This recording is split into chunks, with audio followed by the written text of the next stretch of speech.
Hello, I'm Jayne MacLean, coordinator of the Alternative Farming Systems Information Center at the National Agricultural Library.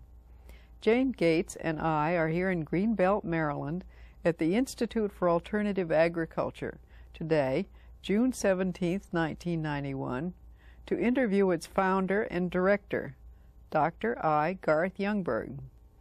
Garth has had a powerful influence on the current direction of American agriculture. To the extent that the stream of agricultural thought has shifted toward an alternative approach, his work deserves much of the credit. The Institute's journal was the first periodical in the field of alternative agriculture that focused on the scientific and research aspects. Their annual symposiums have examined and shed light on many important issues, and his witnessing before Congress has helped to influence legislation. As an alumnus of the U.S. Department of Agriculture, more about that later, and an ardent activist in the private sphere, he has participated in both camps. The last 10 years has been a pivotal period when institutions have begun to move to reflect the interest of farmers and other citizens in a more environmentally sound agriculture. One of those in the forefront of that movement has been Garth Youngberg. Jayne Gates, Assistant Coordinator of our Information Center, will talk with Garth now to fill in the details of his story. Garth, it's really good to be here this morning, and I wanted to tell you first off that I share with you a background in Illinois. I have roots in Illinois, and I know you do, and I'd like you to talk about your roots and how much they mean to you as mine do to me. Well, I was born and raised on a farm in west central Illinois, a small mixed crop livestock farm near the towns of sort of between Kewanee and Galesburg, if you know where that is. Vaguely. And that's where I grew up and attended schools and so forth. And I think that undoubtedly that experience of being a farm kid, and particularly at a time in our history when there were very few agricultural chemicals used by anybody, probably has affected my feelings about agriculture and the way we ought to go about farming and so on. I always have to quickly point out that we're not advocating going back in a literal sense to the way we farmed in the 1940s, but some of the principles that we followed I think are very important, and as many others do around the country, of crop rotation and so on, and cultural practices for the control of pests and weeds and that kind of thing. So those early days undoubtedly were very important in shaping my view of agriculture. Did you raise both crops and have livestock? Yes, we had what would be called a mixed crop livestock farm. We grew corn and soybeans primarily, but with an alfalfa or some other clover legume in the rotation, and had a few hogs and a few chickens and pigs and the usual array of farm animals, including dogs and cats and rabbits, which I grew, and so on. So it was a typical farm of the 40s and 50s in the Midwest, as most of them were at that time, run in that sort of a mode where you milked a few cows and marketed products from a variety of sources. Did your father begin using chemicals and fertilizers? Actually, we never really did. We left the farm in about 1950, I guess, because of my father's illness. But no, we didn't. And I think in general, in that part of Illinois at least, farmers generally did not start to use chemicals in a fairly serious way until the 60s. I think we often forget that this so-called revolution in chemical agriculture really is not that old.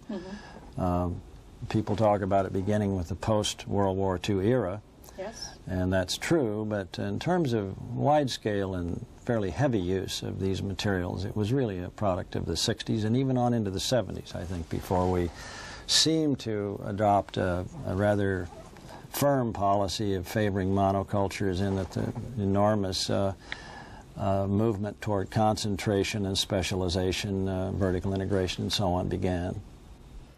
So you went to the local schools, and then you went away to college, to the University of Illinois? Well, no, I attended the Western Illinois University for my undergraduate degree, and also obtained a master's degree at Western, and then taught in high school for 3 or 4 years back in Illinois, and then decided to go on for a PhD, and that was at the University of Illinois.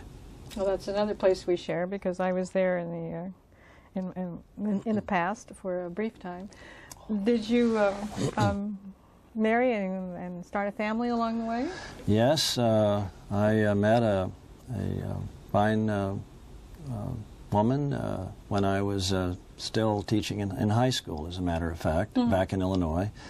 We were married in 1964, and shortly after that is when we decided high school teaching was not necessarily where we wanted to spend the rest of our life, and went back to the university at that time. I have 2 children. And you got your degree in public policy, specializing in agriculture policy? My home department was political science. This is at the University of Illinois, but it was an interdisciplinary degree. I worked a lot with people in sociology and agricultural economics, and got the degree at a time when something called public policy was emerging as almost a separate discipline. It certainly has become that now. So I think of myself as having gotten a degree in public policy with an emphasis in agricultural policy.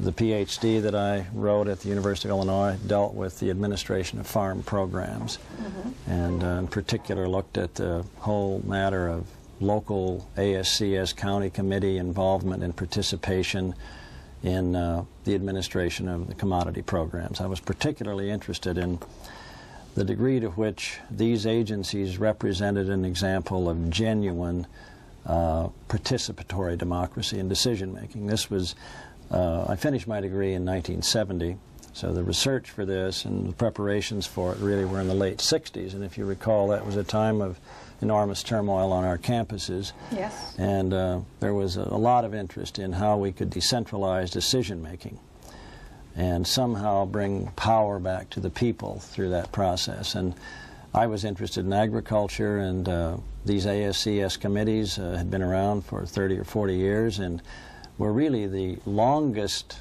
existing example of bona fide, formal, participatory administration. So it seemed sensible to take a look at how that worked, and that's what my research at Illinois involved. Did you feel encouraged by what you found, or discouraged? Well, a little of both. Okay. I think it's always, there are benefits in this approach, and I still endorse it, but I guess we learned that there are problems at the local level. People have opinions and views and prejudices and ways of looking at things that don't always result in total objectivity. No. So there are some problems out there in the local areas, and I think this is especially important as we think about some of the new programs that are emerging these days, with compliance being such a big part of agricultural policy, and farmers needing to achieve compliance in their plans for soil erosion control, and who knows, down the road maybe even other areas of cross-compliance as well. Yes. It's going to be very important to find mechanisms whereby decisions can be made fairly and equitably about what's really happening out there. When did you first become more interested in farming from a different perspective, an awareness of the growing use of chemicals and the problems involving? Well, I think that was something that I just observed really over the years. I never really became totally separated from agriculture, even though we moved to town, as I mentioned previously, to a very small town. But I continued to work on the farms around there during the summer months. I would often work for what we used to call so much a day in found, which in those days meant $2 or $3 a day in found. But the found was usually pretty good. The found was very good. So I stayed in agriculture in that sense until I was out of high school, and then observed it from there on. But as I say, most of my relatives continued to farm, and many of them still do. So there was a close connection and an opportunity to be on farms a lot, and weekends and summers and that kind of thing, and observe what was happening. And